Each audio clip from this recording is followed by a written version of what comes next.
Ever wonder why Singapore shophouses are some of the most valuable heritage assets in the country? To understand that, let's take a short journey back in time. Before Singapore became a city of skyscrapers, it was a young bustling trading port in the early 1800s. People arrived not as tourists but as settlers, traders and labourers. The colonial government needed order, land was limited and the population was growing, and commerce needed to stay close to the port. They needed a practical way for people to live and work at the same place. And that's how shophouses was born. A simple and brilliant solution. A narrow commercial shop on the ground and the living quarters above.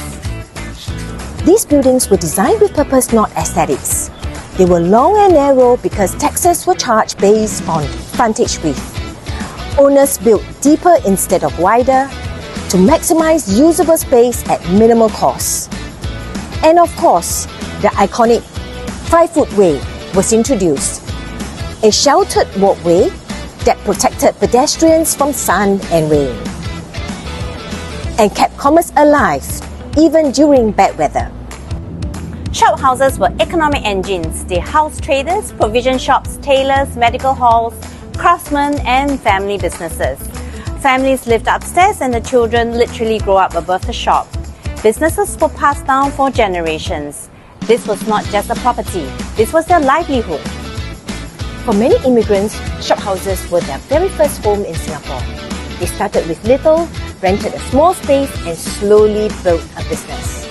Over time, entire communities formed. Dialect groups, clan associations, temples, neighbourhood networks. These streets became the heartbeat of early Singapore. Shophouses became the dominant urban form because they were cost-efficient, scalable and incredibly adaptable.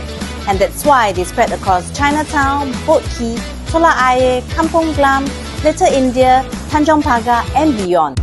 By the 1970s and 1980s, many shophouses faced demolition, but Singapore made a deliberate choice to conserve them as part of our national identity and architectural heritage. And that's why they still stand today. Shophouses are not relics of the past. They are living reminders of how Singapore was built. When you own a shophouse, you're not just buying a property. You're owning a piece of Singapore original story. And that is how shophouses came into existence. Out of necessity, resilience and vision. I'm Chewy. And I'm Pamela. Follow and like us for more stories.